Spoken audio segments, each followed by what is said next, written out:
공직 품격시대 두 번째 주제는 최윤수 전 국정원 차장의 구속영장 왜 기각됐나입니다. 함께 하실 두 분 모셨습니다. 자, 이종훈 평론가 자리하셨습니다. 네, 안녕하세요. 자, 최강 변호사 자리하셨습니다. 안녕하세요. 예. 시청자 여러분들께서도 샵 5400으로 다양한 의견 문자로 보내주시기 바라겠습니다. 페이스북 라이브로도 시청하실 수 있습니다.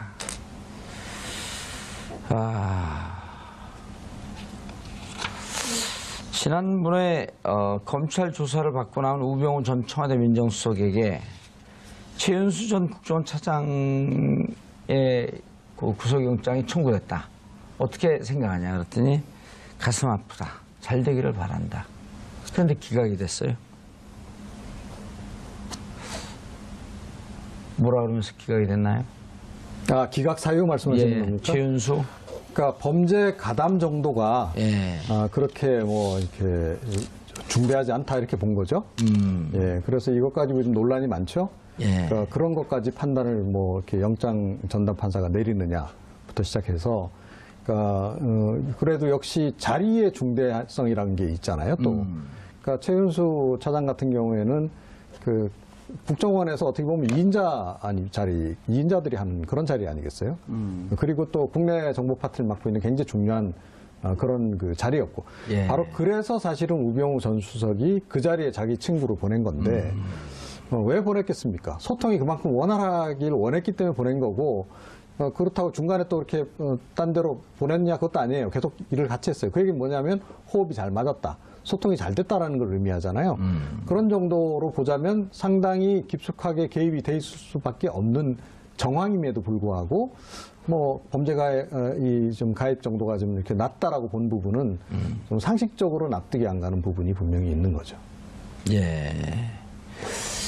이렇게 판단할 수 있나요? 보통 그 구속영장 발부할 때 도주, 증거인멸의 우려, 사안의 중대성 이 세 개만 갖고 판단한다고 우리가 알고 있는데 피해자의 범행 가담 경위와 정도 등에 비춰 구속의 필요성을 인정하기 어렵다. 한마디로 말해서 이제 범행에 깊숙이 가담하지도 않았고 이 사람이 주도한 것도 아니다 뭐 이런 판단을 한 것 같은데요. 조직범죄의 경우에서 이런 판단을 내린다는 게 상식과는 좀 부합되지 않는 것 같고 과거의 그 관행하고도 좀 안 맞는 것 같고 법률가들의 양심에 비춰봐도 과연 이 판단이 뭐 당연히 수긍이 간다, 납득할 수 있겠다라고 하는 수준은 아닌 것 같습니다. 이종훈 선생님 말씀처럼 최윤수라는 사람이 그냥 일반 장사미사가 아니고 국정원 차장으로 근무하고 있었고 거기 간 이유가 있고 또 추명호라는 사람은 바로 자기 밑에 있는 부하고 그걸 또 계속 보고를 받아가면서 그 추명호 국장이 우병우 수석하고 연락을 했단 말입니다. 그러면 그 중간에서 분명히 역할을 한 것이 있는데 아마 재판부에서는 그 최윤수 씨가 중간에 그 적극적으로 움직여가지고 뭔가를 지시하거나 뭐 어떤 정보를 수집하거나 보고하거나 한 게 아니다라고 봤을 것 같은데 본 것 같은데 형식 논리에 불과하다는 생각이고요. 국정원 차장이라는 사람이 이와 관련해서 계속 보고를 받고 있고 상황을 체크하고 있었는데 범죄의 중대성이 없다라고 본다는 거는 저로서도 정말 납득하기가 어렵습니다. 어떻게 국정원 차장이라는 자리가 친구지간에 무슨 특히 친구가 위난에 처하니까 그것도 공적인 지위에서 감찰하는 사람을 사찰하라고 지시한 거 아니겠습니까? 그거를 그냥 할 수 있는 일이다. 그리고 중간에서 얘기만 들었지 자기가 적극적으로 나선 게 아니다. 아니 얘기를 들었으면 하지 못하게 막았어야죠. 그 하지 못하게 막은 것 자체도 굉장히 큰 잘못이죠. 그리고 추명호 바로 자기가 직계로 데리고 있었던 추명호 국장은 구속이 됐단 말이에요. 구속된 사유도 증거인멸의 염려가 있다. 이게 보통 이제 이렇게 아까 뭐 조직범죄 얘기를 했었는데 조직을 얘기할 때는 이른바 이제 조폭 논리들을 많이 차용을 하잖아요. 그렇죠. 그러면은 행동대원은 가서 구속시키고 그 중간에 있는 그 부동업 같은 경우는 난 알고 있었는데 난 그냥 끄떡이고만 있었다. 뭐 적극적으로 지시하지 않았다. 그리고 수시로 보고했는데 뭐 그러냐 하고 있었다. 잘 모른다. 이런 부동업 구속 안 시킨다는 거 아니에요? 그러니까요. 그렇게 연결될 수 있는 얘기인데 뭐 수사 기록을 꼼꼼하게 보지 못한 상황에서 무조건 영장 전담 부장판사의 판단이 잘못이다 얘기한 것도 좀 성급할 수 있겠지만 누차 말씀드리지만 이 국정농단 사건의 영장 심사에 있어서 일반인들의 일반 사건에 적용하는 그 영장 심사 기준과 과연 이게 같다고 스스로 생각하는지 좀 돌아봤으면 좋겠습니다. 그러니까 보통 사람들의 경우에 고관대작이 아닌 사람들의 경우에 이 정도의 가담 정도와 또 이것도 분명히 증거인멸의 우려가 있느냐 없느냐의 문제를 봐야 될 것 같거든요. 그런데 그 부분에 대해서는 아무런 언급이 없고 피해자의 범행 가담 경위와 정도 등에 비춰보면 구속할 필요가 없다라고 생각된다. 이렇게만 했다라는 건 글쎄요, 논리적으로는 좀 완결적이지 않은 것 같습니다. 저는 개인적으로 가장 납득이 안 가는 부분이에요. 그러니까 최윤수 차장이 이석수 특별감찰관 관련해서 이제 뒷조사에 들어갔을 때 추명호 국장에 가서 이제 보고를 하니까 뭐 우병우 전 수석 원한 대로 해주라고 그렇게 얘기했다 그러잖아요. 그렇죠. 예, 그건 다 드러난 거죠. 그건 지시 아니냐는 거죠. 그럼요. 그거는. 그리고 그렇게 묵인도 지시 아닌가요? 그러니까 중간관리층에 있는 또는 그 가장 그 최상위층에 조금 전에 이제 말씀하셨듯이 고개 끄덕이는 정도만 해도 이거는 결국 지시나 다름없는 건데. 그리고 1차장이라고 하면서 예. 1차장은 그 해외, 2차장은 국내 파트를 총괄하는 지위거든요. 아, 그럼요. 그러니까 조금 전에 말씀드렸듯이 그러니까 범죄에도 중대성이 있지만 자리에도 중대성이라는 게 있는 거잖아요. 그리고 요즘에 이제 최근에 과거에는 사실은 이제 뭐 이런 사건이 터지면 아랫사람들만 처벌하고 끝났지만 최근에 좀 바뀌고 있는 거 아닙니까? 아, 그 위에 상위 계층에서 지휘 라인에 있는 사람들도 다 처벌하는 그런 추세로 가고 있는데 그렇죠. 핵심 지휘 라인에 있는 사람이잖아요. 그런데 이걸 제외시키고 이 사람 뭐 이렇게 범죄 가담 정도가 적다. 고개만 끄덕끄덕 해도 이건 굉장히 위중한 죄라고 하는 점을 그러니까 너무 외면한 게 아닌가 그렇게 생각이 당연한 듭니다. 말씀이고요. 아마도 법원에서는 구속은 수사의 수단일 뿐이지 처벌로 보면 안 된다라는 말을 할지 모르겠는데 현실적으로 그걸 처벌로 인식하고 있고 사람들이 이렇게 받아들이고 있다면 그 의미가 있는 거겠죠. 그리고 추명호 국장이 최윤수 차장을 찾아가서 왜 물어봤겠습니까? 제가 보기에는 분명히 자기가 봐도 좀 찜찜한 구석이 있으니까 특별감찰관이 감찰하는 거를 방해하고 정보를 수집해서 보고하라고 하니까 뒷조사를 당사자가 추명호 입장에서도 아무리 자기가 우병우 사람이지만 좀 찜찜하니까 말하자면 윗사람한테 승인을 받아서 자기도 좀 편하게 일을 하려고 했던 거 아니겠어요? 그렇다면 명백히 이 사람한테 용기를 준 거고 공범으로 가담한 거죠. 그거를 국정원 차장으로 세상에 있었던 사람이 국가기관 간에 또 국가의 중요한 자리에 있는 사람이 어떤 비리나 의혹을 받고 있느냐 그 감찰의 필요성이 있느냐 이런 걸 놓고 판단한 게 아니라 아니 우병우하고 나하고 친구고 우병우가 나 이 자리에 보내준 거니까 이 생각이 솔직히 말해서 앞섰을 거 아닙니까? 그러니까 그렇죠. 그냥 해달라는 대로 해줘라 이렇게 얘기한 건데 그냥 이 사람은 지시죠. 그렇죠. 해달라는 대로 해줘라라고 했기 때문에 가담 정도가 높지 않다. 이거는 말이 안 되는 거죠. 그런 상황을 들었을 때 제가 들어오기엔 적극적 지시로 보이는데요. 제대로 된 검사 출신의 법률가라면 거기서 그건 안 된다라고 막았어야죠. 그러니까 사실 해달라는 대로 해주라는 얘기는 전권을 준 거잖아요. 그렇죠. 네 맘대로 해라 이거죠. 그러니까 자기가 판단 내려야 될 부분까지도 네가 판단 내려서 네가 알아서 하라라고 이야기를 한 거기 때문에 자기 권한을 넘겨준 것인 거지 이게 지시도 이 정도가 최고 지시 아닌가요, 사실은? 근데 오민석 판사는 왜 그런 얘기를 했냐는 거예요. 납득이 안 간다는 거죠. 그런 부분이. 지극히 형식적인 판단을 했다는 비판을 하는 겁니다. 그러니까 판사의 위치에서 특히 서울중앙지방법원의 영장전담 부장판사로서 현 국정농단 사건에 대한 국민적인 관심이나 여망을 생각한다면 앞으로 우리나라에서 이런 류의 비슷한 일이 벌어지지 않도록 하려면 어떻게 하는 것이 법률가로서 올바른 판단일까에 대해서 저는 생각을 해야 된다고 봅니다. 그런데 그동안에 이루어진 판단이나 쭉 일련의 몇 가지 납득할 수 없는 결정들을 보게 되면 지극히 형식적으로 아니 그냥 일반 그 무슨 친구들 간에 이루어지는 범죄인 것처럼 동네 사람들 간에 이루어지는 범죄인 것처럼 아니 그 사람은 중간에서 얘기만 들었지 직접 가서 뭐 뺏어온 것도 아니고 뒷조사한 것도 아니잖아. 이런 생각을 한다는 건 지나치게 나이브한 판단인 것 같고요. 그러니까 국민들도 납득을 못하는 거죠. 근데 그거에 대해서 왜 판사의 결정에 왈가왈부하느냐 이렇게 하면 사법권의 독립을 훼손하는 것이다라고 얘기하는 것조차도 저는 성립이 될 수 없다고 봅니다. 그러니까 이제 그 말씀으로 넘어가기 전에 그래서 이제 우수 전 수석에게 기자들이 물었단 말이에요. 그 불법 사찰 부분에 대해서 어떻게 생각하냐 그랬더니 좀 가정적이다. 너무 가정과 그 상상을 많이 한 거 아니냐. 국정원의 일상적인 보고였고 그런데 업무 분야에 썼다. 이렇게 한 거란 말이에요. 근데 이석수 특별감찰관이 청와대 내부의 주요 인사, 그다음에 가족 뭐 이런 등등이 자기 임무인데 그 감찰하는 게 임무인데 그거를 하고 있는데 저 무슨 일 하는지 뒷조사를 해봐라. 그리고 불법 도감청한 게 증거가 나왔잖아요. 그렇죠. 이석수 특별감찰관이 조선일보 기자하고 통화한 것을 그대로 MBC에서 보도한 거 아닙니까? 이건 지금 묻지도 않고 있어요. 어떻게 불법 도감청이 됐는지. 그러니까. 근데 그 부분에 대해서 우병우 현재는 민정수석으로서의 일상적 업무다. 이렇게 얘기하고 있단 말이에요. 네, 그러니까 사실은 그게 이제 직권 남용이죠. 그 부분이. 그러니까 말도 안 되는 일을 한 거 아니에요? 특별감찰관이 움직일 때는 일단은 그냥 두고 보는 게 정상인 거죠.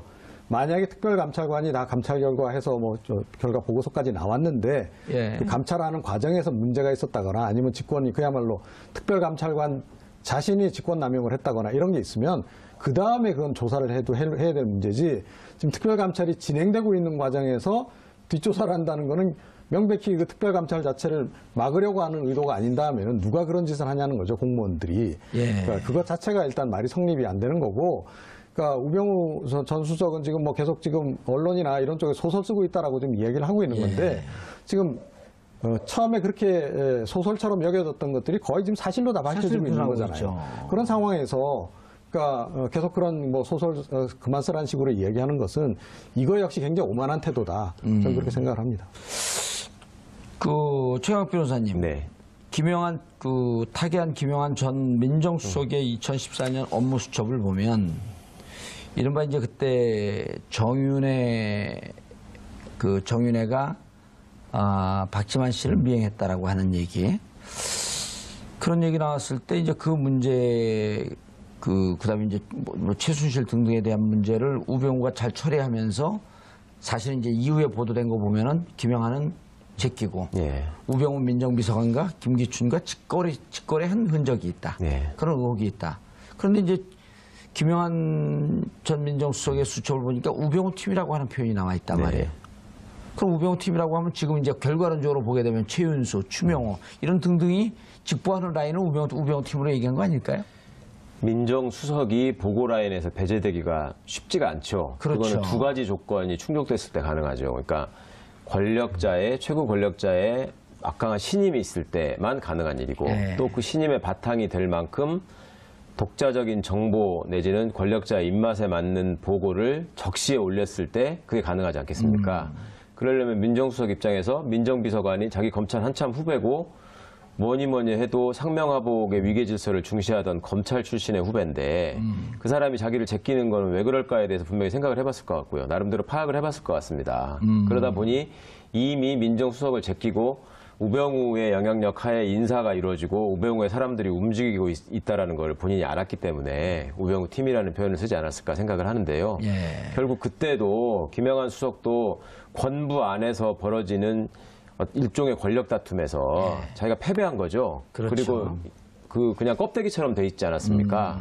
그렇다 보니 뭐 화병까지 얻은 걸로 지금 이제 이렇게 되고 있는데 그 안에서 얼마나 하여튼 막강한 위세를 떨쳤을까 하는 게 여러 가지로 이제 확인이 된. 그때 이제 그 나왔던 얘기가 제일 권력 누구죠?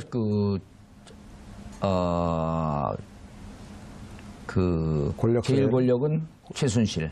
권력설 1위가. 2위 정윤회, 3위가 박근혜. 그때 그 문건 아닙니까? 그렇죠. 그거 나오자마자 이제 이것을 그 기밀 유출로 해갖고 조응천 비서관을 이제 내치는 그 사건이었었는데, 자, 그럼 그 최윤수가 기각이 됐다? 그럼 최윤수 윗선으로 보이는 우병우 영장을 곧 청구할 거로 보이는데 여기도 또 기각되는 거 아니에요? 이렇게 되면?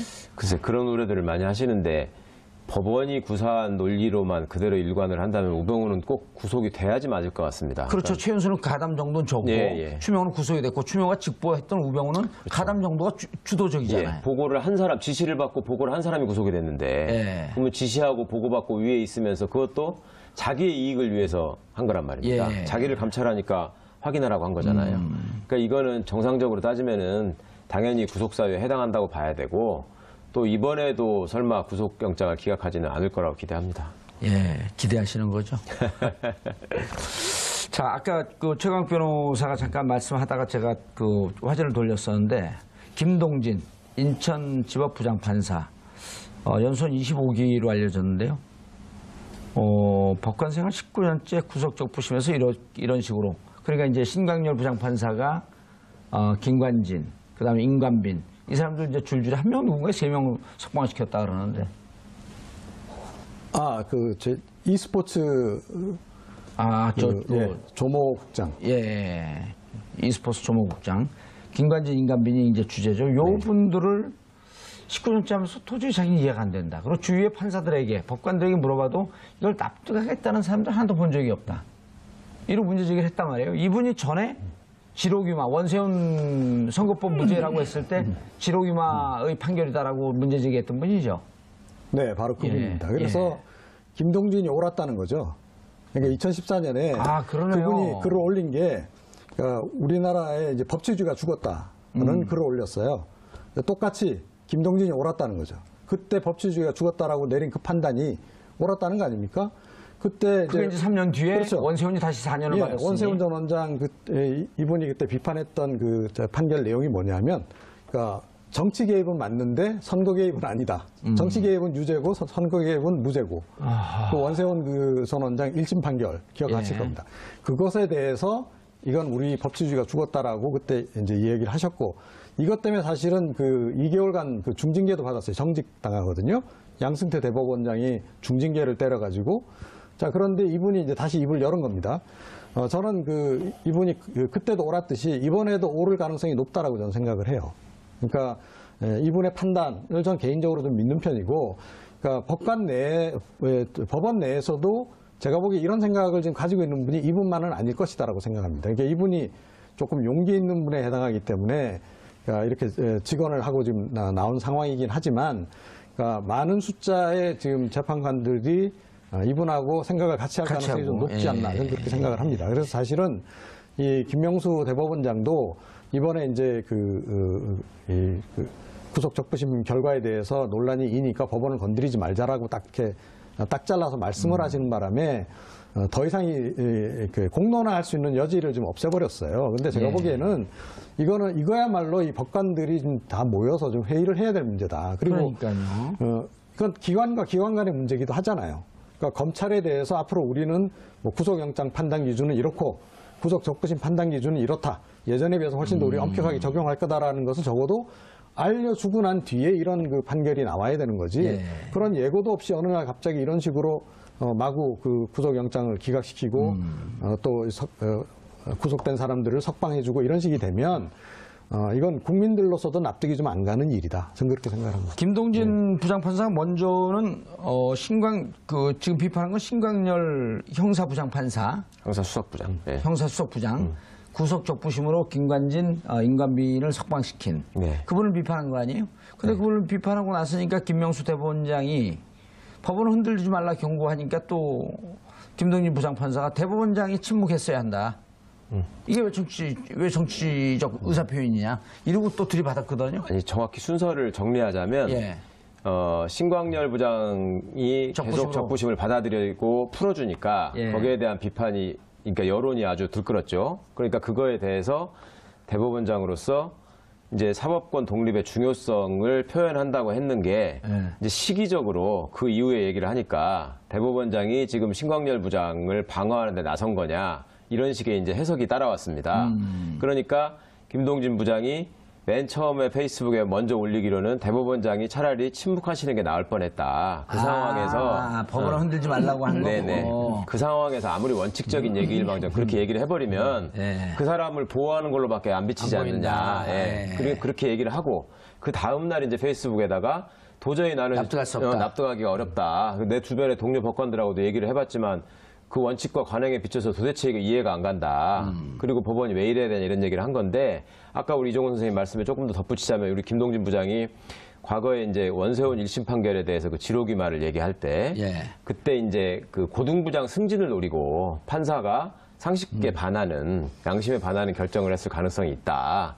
누가 이 판결을 제대로 된 거라고 믿겠느냐라고 얘기를 했었죠. 그리고 실제 당사자인 그 재판장은 나중에 고등법원 부장판사가 되지요. 그러니까 그런 문제를 지적을 했던 것이고, 그 전에도 사실은 김동진 부장은 본인이 1심 재판장으로 있을 때 자기 입장에서 최선을 다해서 사실관계를 판단하고 증거에 의해서 재판을 했다고 한 사건이 하나 있었습니다. 횡성 한우. 네, 한우 사건. 그게 대법원에 가서 깨지거든요. 그러니까 그거에 대해서 대법원은 제대로 된 사실관계를 파악하지도 못했으면서 일방적으로 권위를 내세워서 누르려고만 한다. 교조주의적 판단을 했다. 네, 논리적으로 이게 말이 되느냐는 반박을 했던 적이 있었거든요. 근데 그때 이제 한번 일종의 수채말로 찍힌 거죠. 근데 그러다가 나중에 이제 그렇게 정면으로 그 판결에 대해서 얘기를 하니까 그때 이제 김영한 씨의 그 비망록에도 올라갔다는 거 아닙니까? 김기춘 지시로 이상한 판사들 손봐야 된다라고 하면서 거기 이제 김동진이라는 실명이 기재가 돼 있었거든요. 그 당시에 성남지검 부장을 할 적에 이제 징계를 받고 그 다음에 성남에 있으면 되게 그 다음으로 이제 서울로 들어오는 겁니다. 판사들의 인사 발령의 순서가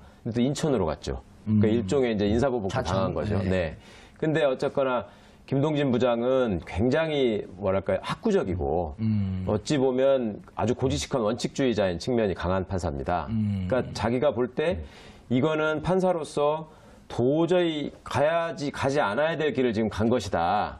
라는 생각이 되니까 이제 지금 발언을 한 것이고 그런 소신을 계속 굽히지 않았기 때문에 어찌 보면 불이익을 받는 면도 있었고 외부에는 잘 알려지지 않았지만 법원에서도 이제 성원하는 사람들이 있고 그리고 본인이 밝히지 않았습니까? 나만 그러는 게 아니라 내가 주변에 있는 사람들 다 물어보니까 아무도 납득할 수 없다고 하더라. 저도 지난주에 저희 뭐 고등학교 법조동문회라는 걸 했는데 변호사가 수십 명이 모였는데 이 사건에 대해서 그럴만 하더라고 얘기한 사람 단 한 명도 없었거든요. 그러니까 진짜 이례적인 일을 한 거예요. 그러니까 이 비판의 핵심으로 사실은 우리가 꼭 얘기해야 될 지점은 형평성의 문제입니다. 형평성. 그러니까 김관진, 임관빈이 아니고 일반인의 일반 사건에 대해서도 그렇게 할 거냐. 과거에 안 그러지 않았느냐. 없잖아요. 그런 사례가. 네, 근데 지금 와서 이렇게 해놓고 나서 판사가 양심에 따라서 하는 것이다라고 얘기를 하면 딴 사람이 한 것도 아니고 중앙지방법원의 형사수석부장이 적부심에서 그렇게 판단을 해버리니까 그러면 그 사람 관내에 있는 서울 지역에서는 구속 판단의 기준이 지금 바뀌고 있다. 그러면 크게 봐서는 어찌 보면 불구속 재판이 원칙이기 때문에 그렇게 풀어주는 게 원칙인 건 맞습니다. 그러니까 사람을 한번 구속한 거를 적부심을 통해서 석방하는 게 무조건 틀리다 이렇게 말할 수 있는 건 아니죠. 그런데 그 사건과 경우와 그 사람들의 신분과 그 처신을 볼 때 그 사람들을 대상으로 그렇게 했어야 될 이유가 있느냐. 그 원칙을 그러면 일관되게 준수해 왔느냐 법원은. 그런 부분에 대한 문제제기로는 굉장히 중요한 문제제기를 한 거라고 생각이 되고요. 그러니까 김동진 부장판사가 조금 전에 당한 불이익에 대해서 말씀을 하셨는데요. 이게 바로 그 사법부의 그러니까 블랙리스트 사건이 이런 겁니다. 예. 그걸 본인이 직접 당하신 거예요, 사실은.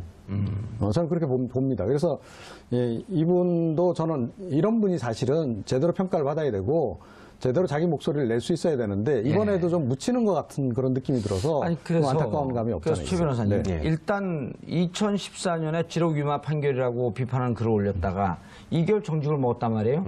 그럼 지금 원세훈이 이 문제에 대해서 4년 유죄를 받았고 대법원 확정 판결을 기다리고 있는데 이제 대법원에서 뒤집을 수 없는 거 아닙니까? 대법원에서 당시에 징계 사유로 삼았던 건 그거죠. 이제 판결의 결과와 내용에 대해서 직접 실명으로 비판하는 건 안 된다. 이게 대법원 내부에 이제 일종의 윤리강령으로 있다. 네, 그걸 위반했다. 이런 이제 그 이유를 댄 건데요. 근데 그 비판한 게 사실로 드러났잖아요. 그럼 정직 2개월 한 거 다시 그 환수시켜야 되는 거 아니에요? 배상 청구 소송 뭐 이렇게 해야 되는 거 아니에요? 본인이 이제 뭐 그 처분 취소 청구를 하고 뭐 해서 다퉈야 될 문제이긴 한데 뭐 본인이 어쨌거나 그걸 수용하고 지나가 버렸으니까. 근데 어쨌거나 결론적으로는 이종호 선생님 말씀처럼 지금 김 부장 말이 맞았던 거죠. 그렇죠. 아니 그리고 또 하나는 자 보세요. 권순호, 오민석 부장판사요. 영장 전담 부장판사 2명. 그다음 강부영 일반 판사죠. 3명.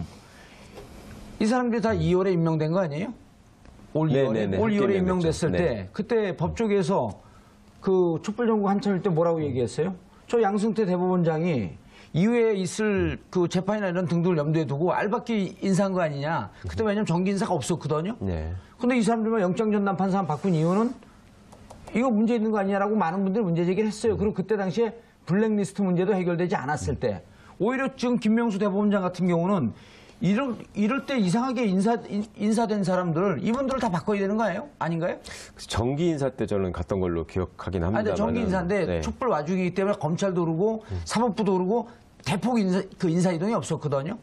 그러니까 법원은 원래 그 정기적으로 인사를 하는 시스템이 어느 정도 정착돼 있고 또 그게 맞긴 합니다. 그러니까 무슨 일이 있을 때마다 대법원장 인사권을 통해서 그걸 조치를 한다면 그거 자체가 그 법관의 어떤 독립성을 침해하는 결과가 되기 때문에 지금 당장 뭐 이걸 바꿔라 한다는 거는 좀 장기적으로는 적절치 않은 얘기인 것 같긴 한데요. 그런데 계속 이렇게 그 판결을 하고 국내 법감정, 법 상식과 위배되는. 그리고 지금 아직 그 대법원의 블랙리스트 이 문제가 해결도 안 됐잖아요. 그러니까 어쩔 수 없는 인간이 만들어낸 제도적인 한계의 측면이 있는데요. 과거에 다 갖다 감옥 가둬놓고 그냥. 루즈벨트 대통령이 예전에 왜 그 경제 공황 시기에 아주 어려운 시기에 뉴딜 정책을 통해 가지고 이제 그 공황을 극복하려고 여러 정책을 하지 않았습니까? 그거에 대해서 연방대법원이 번번이 위헌 판결을 내렸거든요. 그렇죠. 그랬었죠. 그때 미국에서도 아주 루즈벨트 대통령이 정말 다 없애버리고 싶다라고 얘기할 만큼 그랬었는데 그래도 그 상황을 현명하게 또 극복하는 것이 민주주의 사회의 어떤 성숙도를 또 측정하는 거니까 지금 이 상황에서 판사들을 당장 쫓아내라 하는 거는 좀 지나친 면이 있을 수 있겠지만 근데 이게 끝이 아니고 어차피 이 사람들이 또 기소돼서 재판을 받아야 되지 않겠습니까? 그 과정에서는 지금 이 어떤 시민들이 건전한 상식으로 내렸던 이 비판적인 여론이 어떻게든 좀 재판부에도 전달이 되고 그 고려할 사항이 될 수 있겠죠. 이거는 사법부의 독립을 침해하라는 얘기가 아니라 사법권도 주권자가 유임한 권력의 일부이기 때문에 그 정말로 법에 정해진 원칙에 따라서 재판을 해라. 이런 명령을 다시 한번 하는 거죠. 자, 상식적으로 생각해 보면요. 그러니까 블랙리스트가 있는 곳에는 언제나 화이트리스트가 있는 거 아닙니까? 그러면 사법부도 마찬가지였을 것이다. 양승태 대법원장 하에서 블랙리스트가 있었다면 분명히 화이트리스트가 있었던 것이고, 그러니까 이게 뭐 공개된 명단으로 지금 그러니까 문서가 된 것으로 존재하는지는 모르겠으나 실제로 그런 사람들이 법원 내에서도 승승장구해 왔던 것이 사실이라고 전제한다면 그 체제가 그럼 지금 이제 문재인 정부 들어서 새 정부 들어서 바뀌었느냐? 바뀌지 않았거든요. 그래서 사실은 그걸 김명수 대법원장이 빠른 시일 내에 좀 해야 한다. 그러니까 그 사법개혁을 하는 것의 가장 중요한 부분 중에 하나가 블랙리스트 아니에요? 그러니까 블랙리스트 부분을 정리하는 것과 동시에 이건 화이트리스트가 있다는 거죠. 있을 수밖에 없다는 거 아닙니까? 그거 저는 봐요. 그래서 그러니까 인사혁신을 통해서 이 사법개혁의 어떤 첫 단추를 꿰는 그런 작업들이 빠른 시일 내에 좀 진행이 돼야 된다 이렇게 생각합니다. 최 변호사님, 이렇게 되면 김명수 대법원장 파격적 대법원장 임명이었는데 결국 대법원장 이렇게 됐는데 사법부 신뢰라고 하는 것을 끌어올려야 되거든요. 그러니까 그 예를 들어 이런 거 아니에요. 신광열 부장 뭐 형사수석 부장판사가 신인가요? 그분이 결정하면 이제 끝난 거예요? 그건 아니죠. 그러니까 이제 이런 비판을 받아서 마땅한 것이고. 그 법원은 이제 행정부하고 좀 달라서 즉각 어떤 일이 이루어지기가 좀 곤란한 측면이 있습니다. 그러니까 지금 블랙리스트 사건에 관한 것도 사실 몇 달 지난 다음에 지금 이제 본격적인 조사가 또 다시 시작되지 않았습니까? 그러니까 법원이 좀 더디게 진행하는 면이 있고 그런 점에 대해서 대법원장이 답답하다라고 생각하실 수도 있겠지만 저는 큰 틀에서 대법원장이 원칙을 저버리지는 않을 거라고 생각하고요. 그다음에 이분들이 어차피 이제 내년 또 정기 인사를 통해서 다시 또 그 인사이동이 있을 거기 때문에 지금 있던 사람들이야 과거 대법원장이 다 그 자리에 둔 사람들이라서 대법원장이 바뀌었다고 해서 정기 인사 시기도 아닌데 느닷없이 바꿀 수는 없는 것이고 대법원장의 의중이 인사를 통해서 어떻게든 또 반영이 되겠죠. 자, 우병우 민정수석에 대한 얘기가 또 나오고 있어요. 검찰이 우전수석과 관련 새롭게 제기된 의혹을 들여다보고 있는데 김대중 정부 환경부 장관 지냈고 17대 국회의원 비례대표였던 김명자 전 장관 전 의원이 한국과학기술단체연합회 차기 회장으로 지난해 내정됐단 말이에요. 그러니까 민정수석 선출이 됐죠. 민정수석실이 국정원에 회원의 정치 성향 파악을 지시했다는 의혹? 야, 이게 뭐 계속 의혹이 하나 죽어가면 의혹이 일어나고. 이른바 이제 과학계 블랙리스트. 이건 새로 시작하는 거 아니에요? 이제 서로 불거진 건데요. 근데 과연 과학계만 그랬겠느냐. 그러니까 처음에 이제 블랙리스트 문화예술계 얘기가 나왔을 때 과연 거기만 있었겠느냐라고 우리가 추정을 했었잖아요. 그러니까 합리적인 추정을 해보면 그렇습니다. 왜 거기만 일단 그랬겠는가? 다른 데도 당연히 있었을 것이다라고 본다면 이번에도 이제 그 가운데 하나가 드러난 거에 전 불가하다라고 저는 생각해요. 그러니까 다른 분야들도 다 마찬가지였을 것이다라고 생각하고 그러니까 과학계 역시 마찬가지죠. 과학계 그런데 이 블랙리스트를 만든 걸 보면 뭔가 이유가 다 있어요.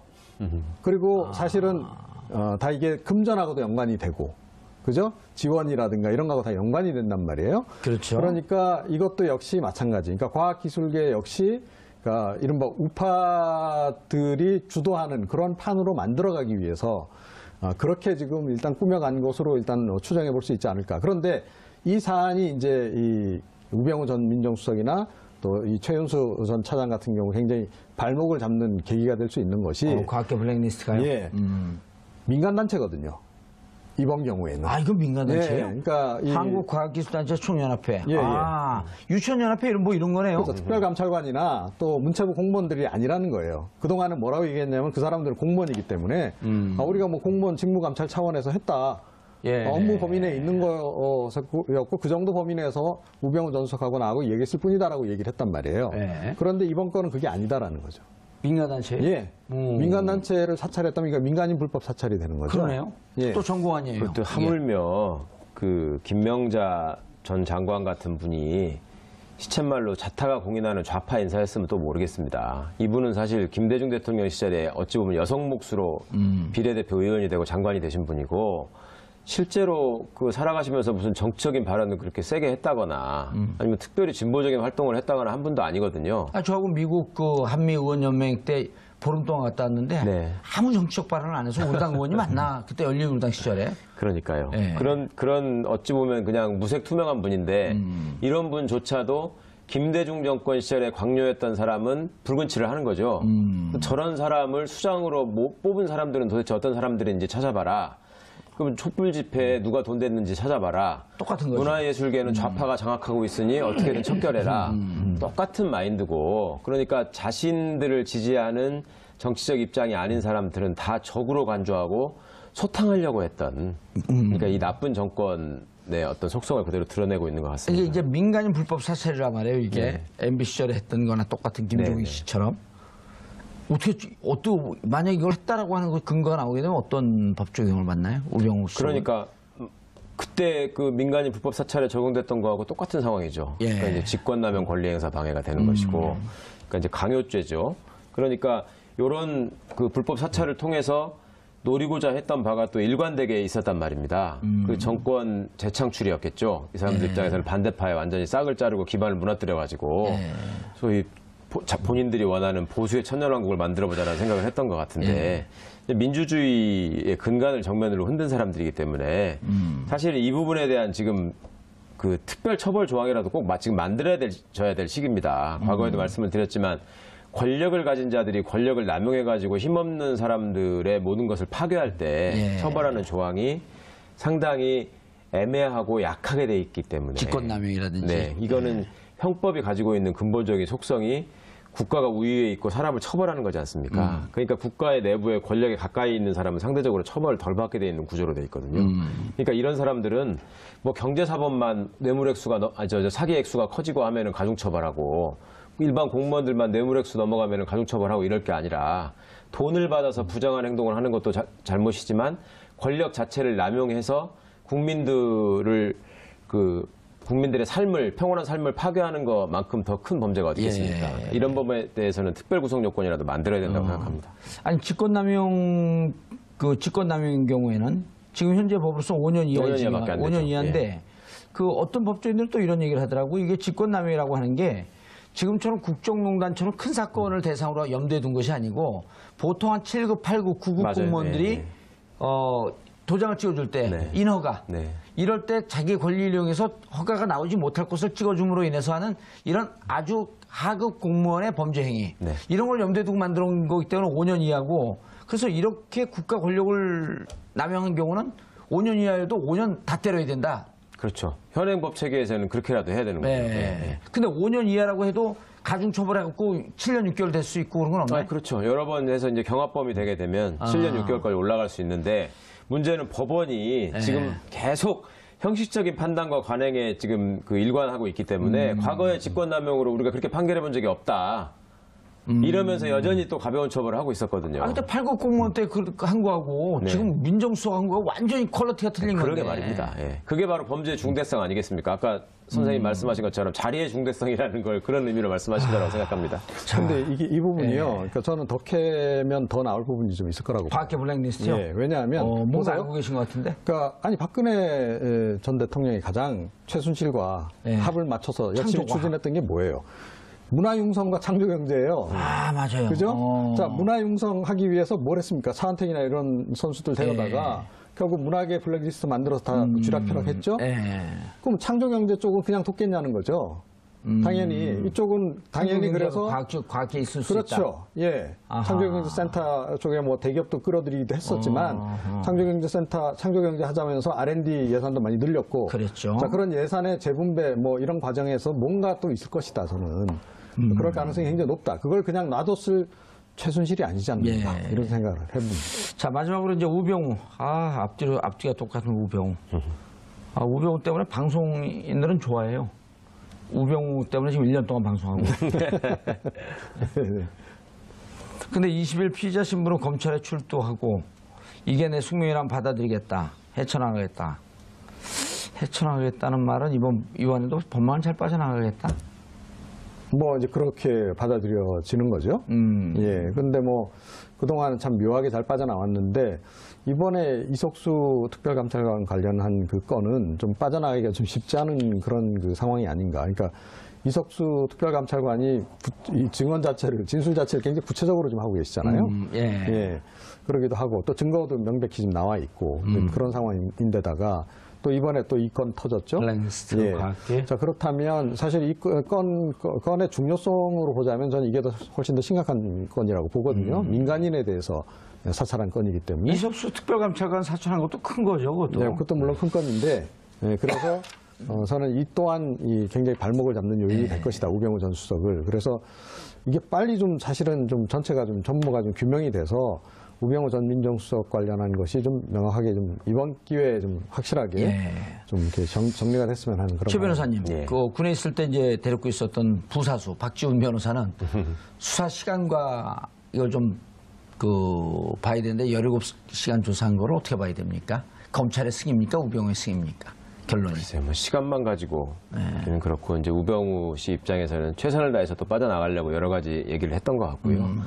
그렇게 이제 여러 가지 변명을 하게 되면 시간이 당연히 길어지죠. 그거를 이제 쭉 검사가 들어주다가 하나씩 이제 증거를 내세우면서 이렇게 무너뜨리는 순서를 가거든요. 그러니까 치열한 공방이 있었던 것 같고, 저도 선생님 말씀처럼 이번에는 어려울 것 같습니다. 그러니까 죄 질이 굉장히 나쁘고, 왜냐하면 자기를 보호하기 위한 자기 범죄이기 때문에. 알겠습니다. 자, 두 분 감사합니다. 인사하시고요. 네, 감사합니다. 우병우하고 나하고 친구고 우병우가 나 이 자리에 보내준 거니까 이 생각이 솔직히 말해서 앞섰을 거 아닙니까? 그러니까 그냥 해달라는 대로 해줘라 이렇게 얘기한 건데 그냥 이 사람은 지시죠. 그렇죠. 해달라는 대로 해줘라라고 했기 때문에 가담 정도가 높지 않다.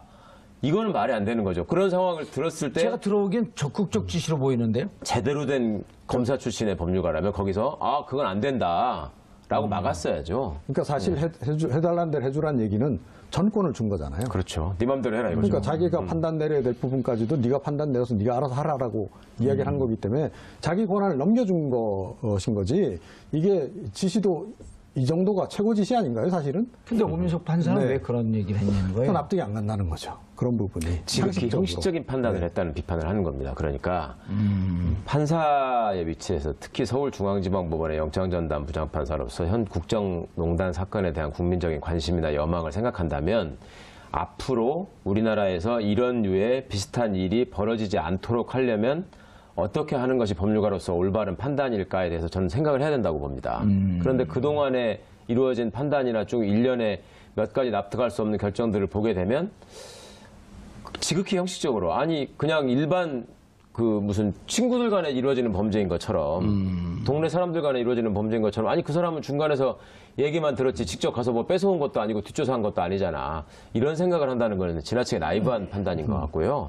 그러니까 국민들도 납득을 못하는 거죠. 근데 그거에 대해서 왜 판사의 결정에 왈가왈부하느냐. 이렇게 하면 사법권의 독립을 훼손하는 것이다 라고 얘기하는 것조차도 저는 성립이 될 수 없다고 봅니다. 그러니까 이제 그 말씀으로 넘어가기 전에 그래서 이제 우 전 수석에게 기자들이 물었단 말이에요. 그 불법 사찰 부분에 대해서 어떻게 생각하냐 그랬더니 좀 가정적이다. 너무 가정과 상상을 많이 한 거 아니냐. 국정원의 일상적인 보고였고 그런데 업무 분야에 썼다. 이렇게 한 거란 말이에요. 근데 이석수 특별감찰관이 청와대 내부의 주요 인사, 그다음에 가족 뭐 이런 등등이 자기 임무인데 감찰하는 게 임무인데 그거를 하고 있는데 저 무슨 일을 하는지 뒷조사를 해봐라. 그리고 불법 도감청한 게 증거가 나왔잖아요. 그렇죠. 이석수 특별감찰관이 조선일보 기자하고 통화한 것을 그대로 MBC에서 보도한 거 아닙니까? 이건 지금 묻지도 않고 있어요. 어떻게 불법 도감청이 됐는지. 그러니까. 근데 그 부분에 대해서 우병우는 현재는 민정수석으로서의 일상적 업무다. 이렇게 얘기하고 있단 말이에요. 네, 그러니까 사실은 그게 이제 직권남용이죠. 그 부분이. 그러니까 말도 안 되는 일을 한 거 아니에요? 특별감찰관이 움직일 때는 일단은 그냥 두고 보는 게 정상인 거죠. 만약에 특별감찰관이 다 감찰 결과해서 뭐 결과 보고서까지 나왔는데 그 감찰하는 과정에서 문제가 있었다거나 아니면 직권이 그야말로 특별감찰관 자신이 직권남용을 했다거나 이런 게 있으면 그 다음에 그건 조사를 해야 될 문제지, 지금 특별감찰이 진행되고 있는 과정에서 뒷조사를 한다는 거는 명백히 그 특별감찰 자체를 막으려고 하는 의도가 아닌다면 누가 그런 짓을 하냐는 거죠, 공무원들이. 그러니까 그것 자체가 일단 말이 성립이 안 되는 거고, 그러니까 우병우 전 수석은 지금 뭐 계속 지금 언론이나 이런 쪽에 소설 쓰고 있다라고 지금 이야기를 하고 있는 건데, 지금 처음에 그렇게 소설처럼 여겨졌던 것들이 거의 지금 사실로 다 밝혀지고 있는 거잖아요. 있죠. 그런 상황에서 그러니까 계속 그런 뭐 소설 그만 쓰라는 식으로 이야기하는 것은 이거 역시 굉장히 오만한 태도다. 저는 그렇게 생각을 합니다. 최강욱 변호사님, 김영한 타계한 김영한 전 민정수석의 2014년 업무 수첩을 보면 이른바 이제 그때 정윤회가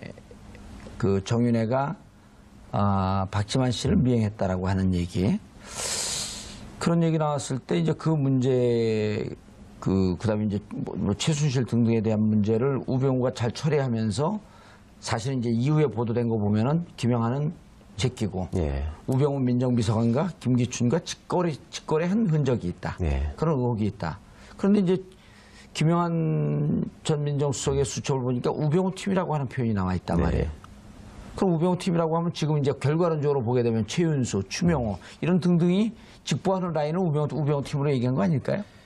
민정수석이 보고 라인에서 배제되기가 쉽지가 않죠. 그거는 두 가지 조건이 충족됐을 때 가능하죠. 그러니까 최고 권력자의 막강한 신임이 있을 때만 가능한 일이고, 또 그 신임의 바탕이 될 만큼 독자적인 정보 내지는 권력자의 입맛에 맞는 보고를 적시에 올렸을 때 그게 가능하지 않겠습니까?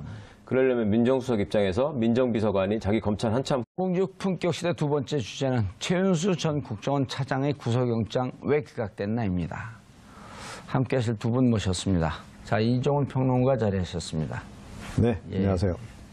자, 최강욱 변호사 자리하셨습니다. 안녕하세요. 시청자 여러분들께서도 샵 5400으로 다양한 의견 문자로 보내주시기 바라겠습니다. 페이스북 라이브로도 시청하실 수 있습니다.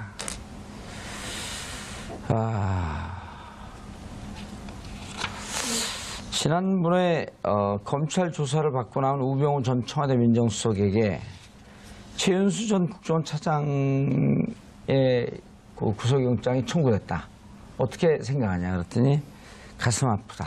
잘 되기를 바란다. 그런데 기각이 됐어요. 뭐라 그러면서 기각이 됐나요? 기각 사유 말씀하시는 겁니까? 최윤수.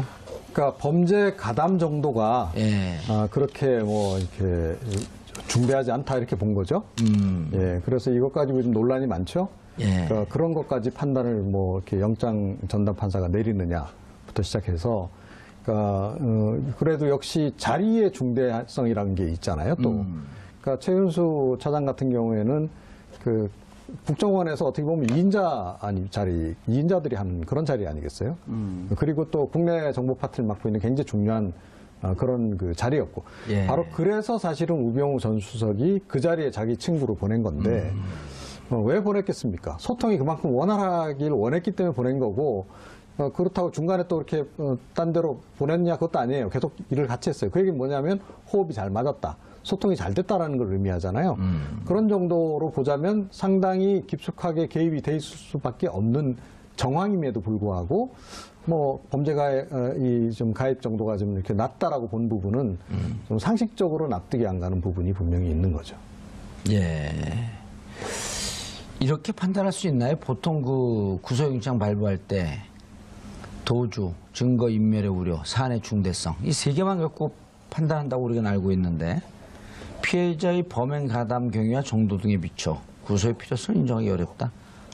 한마디로 말해서 이제 범행의 깊숙이 가담하지도 않았고 이 사람이 주도한 것 같으면 좋겠습니다. 그러니까 보통 사람들의 경우에 고관대작이 아닌 사람들의 경우에 이 정도의 가담 정도와 또 이것도 분명히 증거인멸의 우려가 있느냐 없느냐의 문제를 봐야 될 것 같거든요. 그런데 그 부분에 대해서는 아무런 언급이 없고 피해자의 범행 가담 경위와 정도 등에 비춰보면 구속할 필요가 없다라고 생각된다. 이렇게만 했다라는 건 글쎄요, 논리적으로는 좀 완결적이지 않은 것 같습니다.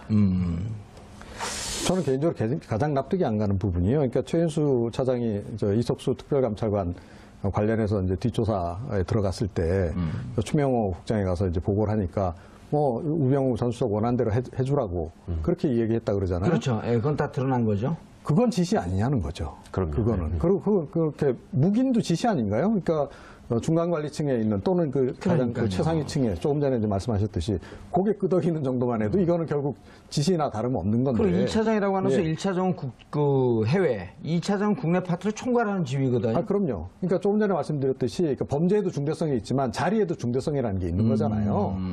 그리고 요즘에 이제 최근에 과거에는 사실은 이제 뭐 이런 사건이 터지면 아랫사람들만 처벌하고 끝났지만 최근에 좀 바뀌고 있는 거 아닙니까? 그 위에 상위 계층에서 지휘 라인에 있는 사람들도 다 처벌하는 그런 추세로 가고 있는데 그렇죠. 핵심 지휘 라인에 있는 사람이잖아요. 그런데 이걸 제외시키고 이 사람 뭐 이렇게 범죄 가담 정도가 적다.